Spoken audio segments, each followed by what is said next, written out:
Friends, मैं Amrendra Kumar, welcome to AG point. मैं उम्मीद करता हूँ कि आप लोग बहुत अच्छे होंगे।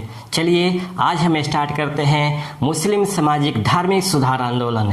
इसके पहले मैंने आपको हिंदुओं से संबंधित आपको सामाजिक धार्मिक सुधार आंदोलन को पढ़ाया था, जिस क्लास को आप लोगों ने काफ़ी पसंद किया। तो चलिए स्टार्ट करते हैं मुस्लिम सामाजिक धार्मिक सुधार आंदोलन। मुस्लिम सामाजिक धार्मिक सुधार आंदोलन समझिएगा, ऐसा नहीं कि केवल हिंदू समाज और धर्म में ही बुराइयां थी या अंधविश्वास या आडंबर थे, है ना। मुस्लिम हिंदू समाज और धर्म में इन बुराइयों के साथ साथ इस्लाम में भी यानी मुस्लिम समाज एवं धर्म में भी आपको व्याप्त बुराइयां थी, अंधविश्वास था। इसीलिए आपको हिंदू सामाजिक धार्मिक सुधार आंदोलन के समानांतर आपको मुस्लिम सामाजिक धार्मिक सुधार आंदोलन भी प्रारंभ हुए थे। इस आंदोलन के क्रम में हम कुछ प्रमुख आंदोलनों को पढ़ेंगे, जैसे वहाबी आंदोलन को पढ़ेंगे, उसके बाद टीटू मीर आंदोलन को पढ़ेंगे, फिर अहमदिया आंदोलन को पढ़ेंगे, अलीगढ़ आंदोलन को पढ़ेंगे, आपको देवबंद स्कूल जिसे देवबंद आंदोलन के नाम से भी जाना जाता है, इन सभी आंदोलनों के विषय में हम पढ़ेंगे। तो चलिए एक एक करके इन आंदोलनों के विषय में समझते हैं कि आखिर कौन सा आंदोलन किस उद्देश्य से स्थापित किया गया था, किसने स्थापित किया था और कहाँ यह स्थापित किया गया था, ठीक ना। तो इनमें सबसे पहले हम जो स्टार्ट कर रहे हैं वह एक नंबर में वहाबी आंदोलन है ना। वहाबी आंदोलन समझिएगा, वहाबी आंदोलन को जो प्रारंभ हुआ था वह मुसलमानों की पाश्चात्यवादी प्रभावों के विरुद्ध सर्वप्रथम जो प्रतिक्रिया हुई थी, उसी के विरुद्ध आपको वहाबी आंदोलन प्रारंभ हुई थी, है ना। वहाबी आंदोलन को प्रारंभ करने का जो श्रेय दिया जाता है वह शाह वलीउल्लाह को दिया जाता है, लेकिन भारत में इसको स्थापित किया था आपको सैयद अहमद बरेलवी ने, है ना। सैयद अहमद बरेलवी ने स्थापित किया था। तो आइए समझते हैं इसे। वहाबी आंदोलन, वहाबी जो आंदोलन था वह आपको मुसलमानों की पाश्चात्यवादी प्रभावों के विरुद्ध पाश्चात्यवादी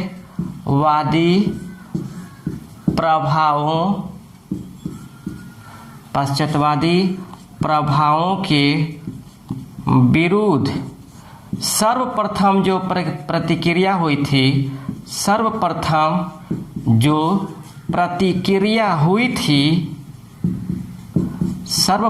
जो प्रतिक्रिया हुई थी इसे ही वहाबी आंदोलन या वलीउल्लाह आंदोलन के नाम से जाना जाता है। फिर समझिएगा, मुसलमानों की पाश्चात्यवादी प्रभावों के विरुद्ध सर्वप्रथम जो प्रतिक्रिया हुई थी उसी को वहाबी आंदोलन या वलीउल्लाह आंदोलन के नाम से जाना जाता है। यह कहने का मतलब ये है कि मुसलमानों के समाज जो इसमें से कुछ लोग थे वह पाश्चात्यवादी परंपराओं की तरफ झुक रहे थे, उसी के अगेंस्ट में आपको वहाबी आंदोलन प्रारंभ किया गया था, ठीक ना। समझिएगा, शाह वलीउल्लाह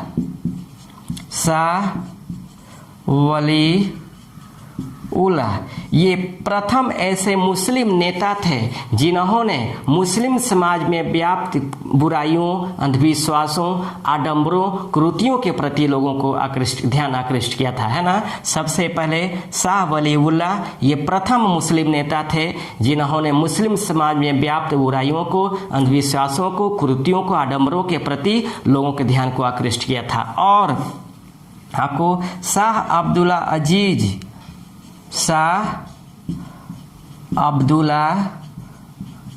अजीज एवं सैयद अहमद बरेलवी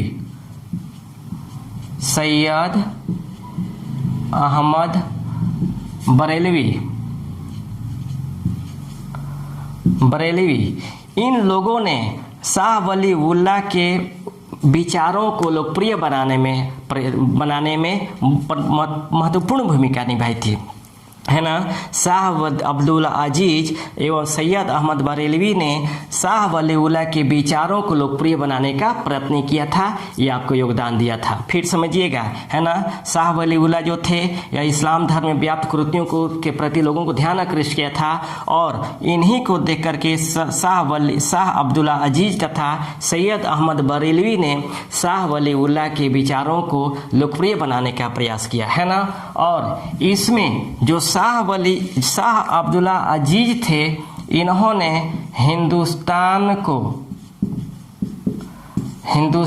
को दारुल हर्ब से दारुल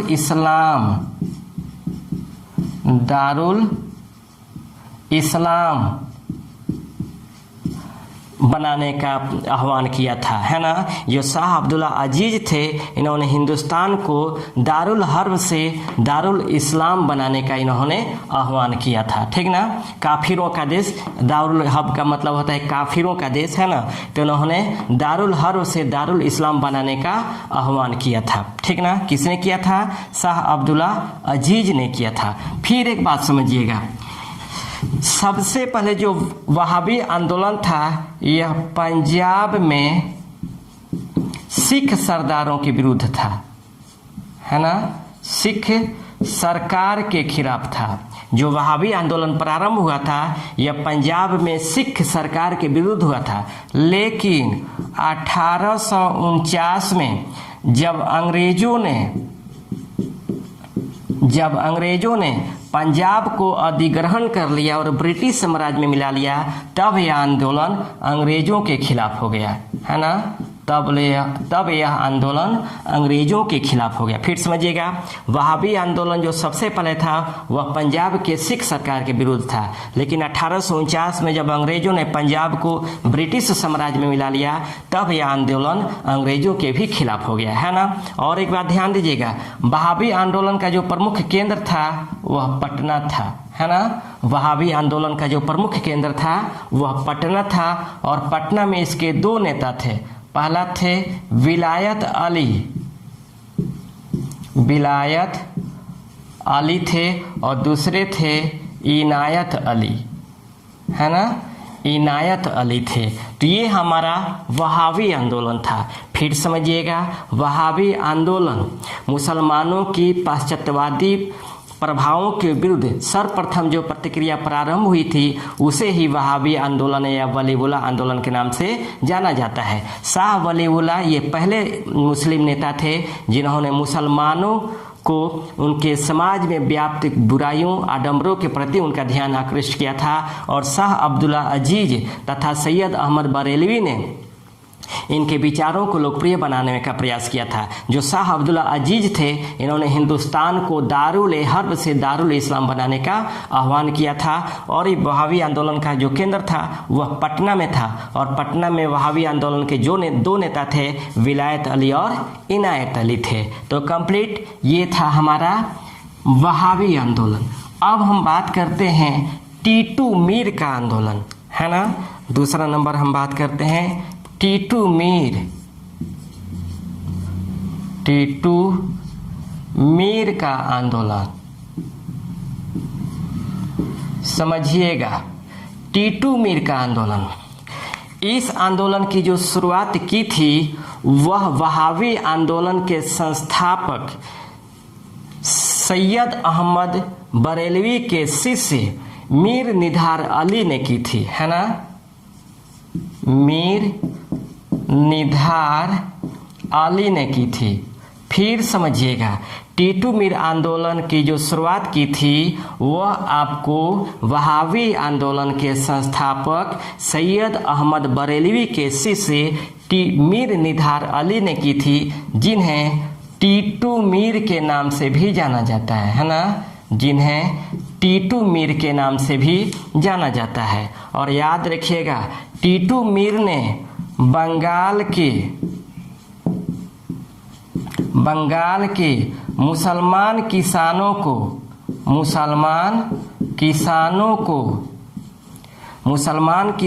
को हिंदू जमींदारों एवं अंग्रेज नील सौदागरों के विरुद्ध संगठित किया था, है ना। के विरुद्ध आपको संगठित किया था। संगठित किया था। समझिएगा। फिर टीटू मीर आंदोलन की जो शुरुआत की थी वो आपको वहाबी आंदोलन के संस्थापक सैयद अहमद बरेलवी के शिष्य आपको मीर निधार अली ने की थी, जिसे टीटू मीर के नाम से जाना जाता है। और टीटू मीर ने बंगाल के मुसलमान किसानों को हिंदू जमींदारों तथा अंग्रेज नील सौदागरों के विरुद्ध संगठित किया था। लेकिन आगे चल करके 1831 में एक मुठभेड़ में आपको टीटू मीर का निधन हो जाता है ना।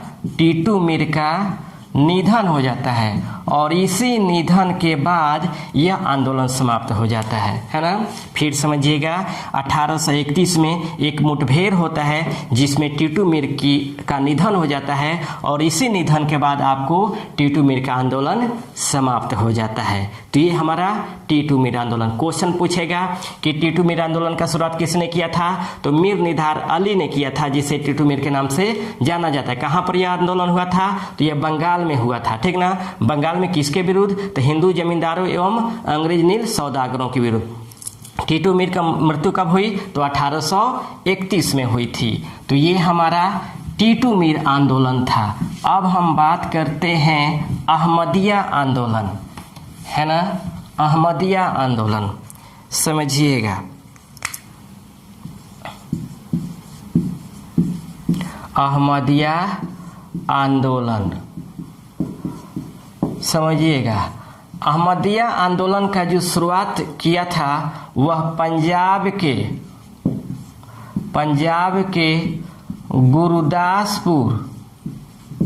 गुरुदासपुर जिले में कादिया नगर में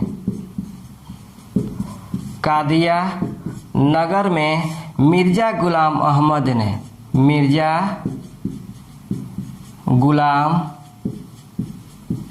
अहमद ने किया था। कब, 1889 में। फिर समझिएगा, अहमदिया आंदोलन की जो शुरुआत हुई वह पंजाब के गुरदासपुर जिले में कादिया नामक नगर में हुई थी, है ना। कादिया नामक नगर में हुई थी। प्रारंभ किसने किया था, मिर्जा गुलाम अहमद ने। कब किया था, 1889 में। अगर क्वेश्चन आ जाए कि अहमदिया आंदोलन की प्रारंभ कहाँ हुई थी, तो पंजाब के गुरदासपुर जिले में या कादिया नगर में। किसने प्रारंभ किया था, तो मिर्जा गुलाम अहमद ने। कब किया था, 1889 में। इसका मुख्य उद्देश्य क्या था, तो मुख्य उद्देश्य ये था कि मुस्लिम समाज एवं धार्मिक सुधार आंदोलन से ये संबंधित था, है ना। ये आपको मुस्लिम धार्मिक सुधार आंदोलन से समझिएगा। सामाजिक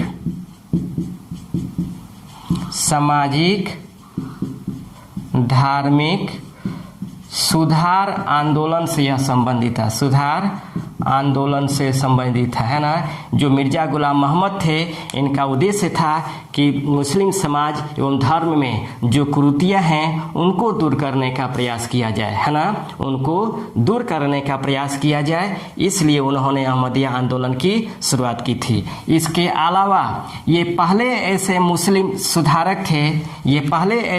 सुधारक थे जिसने अपने आप को मसीहा तथा महदी घोषित किया, है ना। ये अपने आप को मसीहा तथा महदी घोषित किया। साथ ही हिंदुओं के देवता कृष्ण एवं ईसा मसीह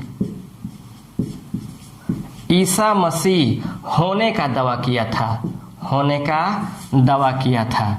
समझिएगा, ये प्रथम ऐसे मुस्लिम सुधारक थे जिन्होंने अपने आप को मसीहा एवं महदी घोषित की। साथ ही अपने आप को हिंदुओं के देवता कृष्ण एवं ईसा मसीह होने का दावा किया था। ईसा मसीह होने का दावा किया था। और इन्होंने अपनी पुस्तक बराहीन ए अहमदिया में, इन्होंने अपनी पुस्तक बराहीन ए अहमदिया में अपने सिद्धांतों की व्याख्या की थी, है ना। अपने सिद्धांतों की व्याख्या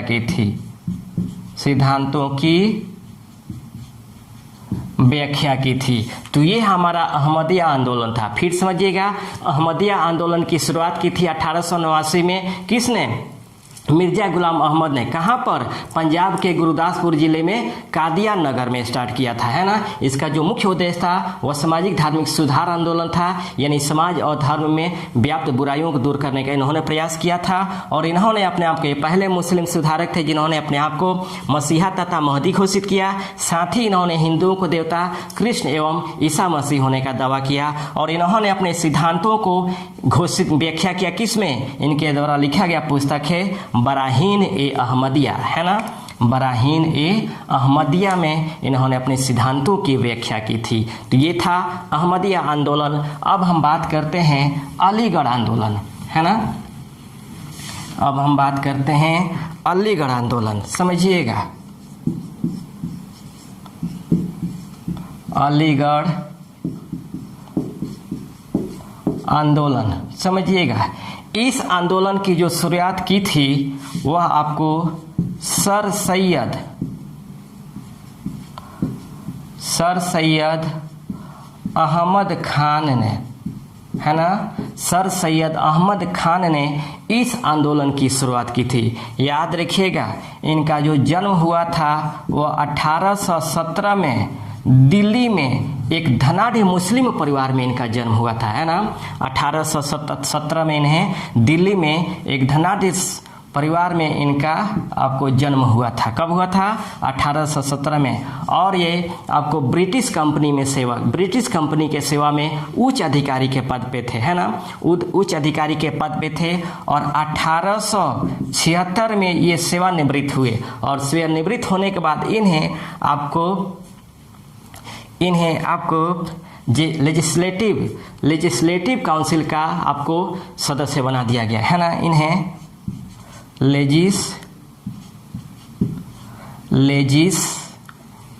लेजिस्लेटिव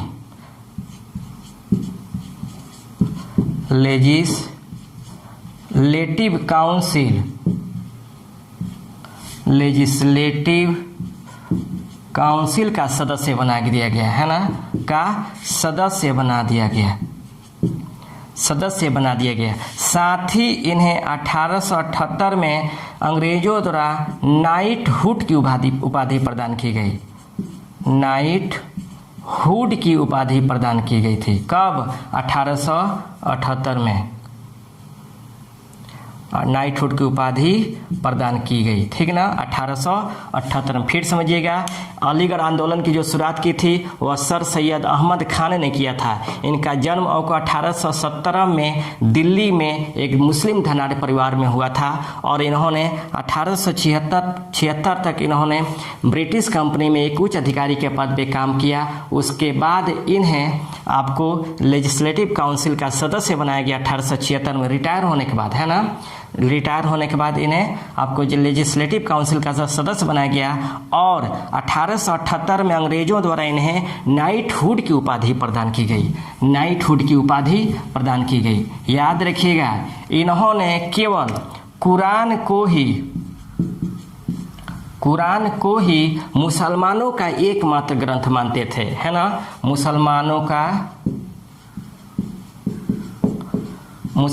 का एकमात्र ग्रंथ मानते थे।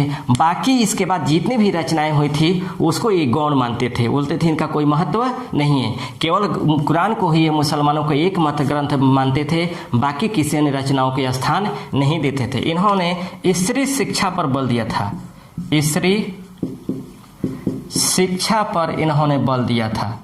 साथ ही याद रखिएगा, पर्दा प्रथा, बहुपत्नी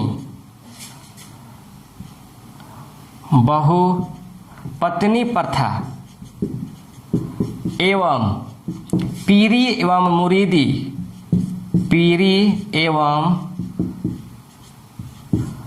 मुरीदी प्रथा का इन्होंने घोर विरोध किया था, है ना। कट्टर विरोधी कट्टर विरोधी थे, है ना। इन्होंने कुरान को मुसलमानों का एक मत ग्रंथ माना था। स्त्री शिक्षा पर इन्होंने बल दिया था। साथ ही इन्होंने पर्दा प्रथा, बहुपत्नी प्रथा तथा पीरी एवं मुरीदी का इन्होंने प्रथा का, पीरी एवं मुरीदी प्रथा का ये कट्टर विरोधी थे, है ना। ये पर्दा प्रथा का सख्त विरोधी थे, बहुपत्नी प्रथा का सख्त विरोधी थे, साथ ही आपको पीरी एवं मुरीदी प्रथा का सख्त विरोधी थे। इन्होंने अपने विचारों को प्रचार प्रसार करने के लिए तहजीब उल अखलाक नामक पत्रिका का संपादन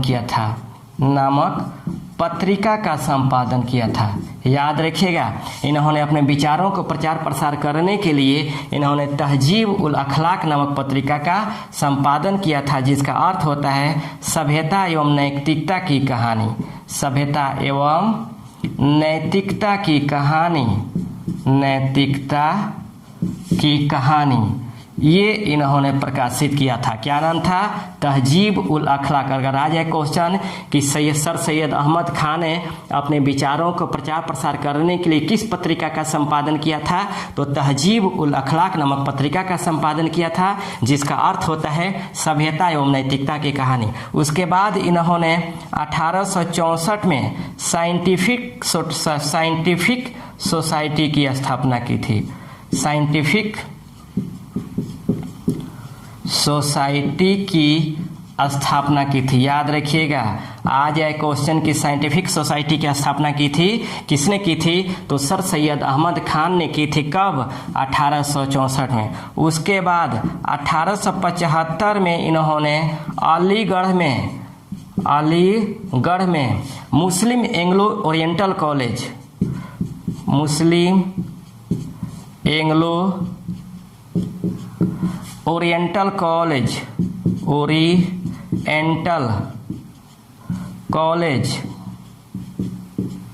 की स्थापना की थी, है ना, की स्थापना की थी। समझिएगा, 1864 में इन्हें साइंटिफिक सोसाइटी की स्थापना की थी और 1875 में इन्होंने अलीगढ़ में मुस्लिम एंग्लो ओरिएंटल कॉलेज की स्थापना की थी। याद रखिएगा, यही आपको मुस्लिम एंग्लो ओरिएंटल कॉलेज जो था वो आपको 1820 में अलीगढ़ मुस्लिम विश्वविद्यालय बना। अलीगढ़ मुस्लिम विश्वविद्यालय बना।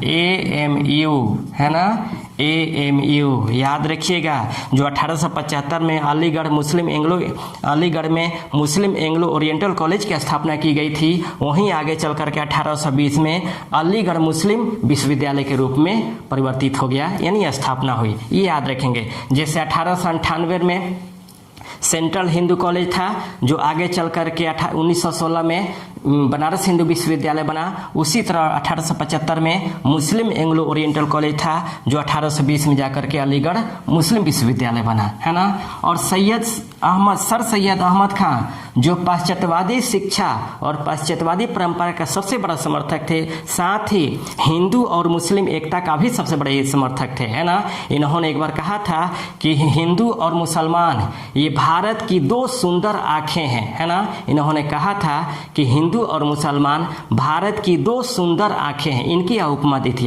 यानी हिंदुओं और मुसलमानों को भारत की दो सुंदर आंखों की उपमा दी थी। लेकिन उसके बाद इनके विचारों में यूं टर्न आ गया, यह हिंदुओं के घोर विरोधी हो गए, है ना। पहले तो इन्होंने हिंदू और मुसलमानों की भारत के दो सुंदर आंखों की उपमा दी थी, लेकिन आगे चल करके इन्होंने अपने विचारों को चेंज कर दिया और हिंदुओं के विरोध हो गए। और उसके बाद इन्होंने और एक बात इन्होंने कही थी कि हिंदुओं के अधीन मुसलमानों का कभी उत्थान नहीं हो सकता। इन्होंने ही कहा था, जब मुसलमानों के विरोध करना शुरू कर दिए, हिंदुओं के विरोध करना शुरू कर दिए, तो उन्होंने कहा था कि हिंदुओं के अधीन मुसलमानों का कभी विकास या उत्थान नहीं हो सकता। ये था हमारा अलीगढ़ आंदोलन। अब हम बात करते हैं देवबंद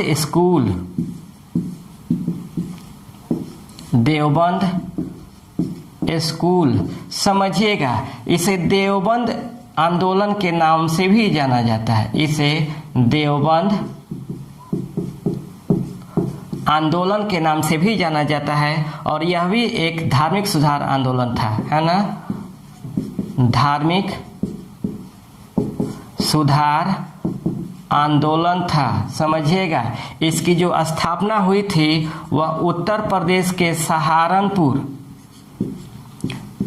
सहारनपुर जिले में देवबंद नामक स्थान पर, है ना, उत्तर प्रदेश के सहारनपुर जिले में देवबंद नामक स्थान पर इसकी स्थापना हुई थी। और स्थापना कौन किया था? मोहम्मद कासिम ननौतवी, मोहम्मद कासिम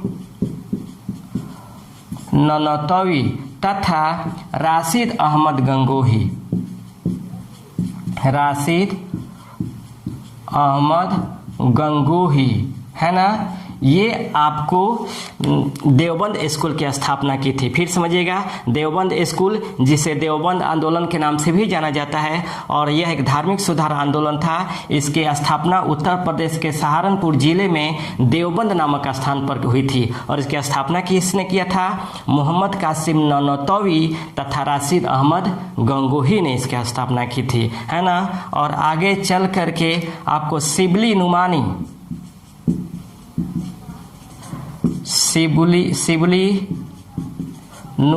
ने इससे संबंधित लखनऊ में 1896 में नदवा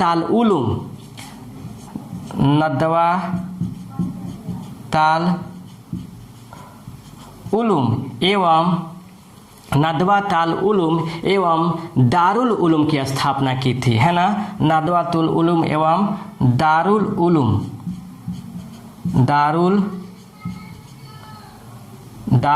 उलूम की स्थापना की थी। फिर समझिएगा, ठीक ना। देवबंद स्कूल जिसे देवबंद आंदोलन के नाम से जाना जाता है, यह धार्मिक सुधार आंदोलन था। यह उत्तर प्रदेश के सहारनपुर जिले में देवबंद नामक स्थान पर मोहम्मद कासिम ननौतवी तथा राशिद अहमद गंगोही ने इसे प्रारंभ किया था और आगे चल करके इसी के समर्थक यानी देवबंद स्कूल के समर्थक थे शिबली नुमानी। इन्होंने लखनऊ में 1896 में नदवा ताल उलूम एवं दारुल उलूम की स्थापना की थी, जो आपको देवबंद स्कूल से ही संबंधित था, ठीक ना। तो ये हमारा मुस्लिम सामाजिक धार्मिक सुधार आंदोलन था। मैं उम्मीद करता हूँ कि ये भी आपको क्लास पसंद आया होगा, है ना। और अगर क्लास पसंद आता है तो प्लीज़ आप कमेंट सेक्शन में जा करके कमेंट करें और अपने दोस्तों में शेयर और सब्सक्राइब करने के लिए बोलें, ठीक ना। तो रहने देते इतना ही, फिर नेक्स्ट क्लास लेकर हाजिर होंगे। तब तक के लिए बेस्ट ऑफ लक।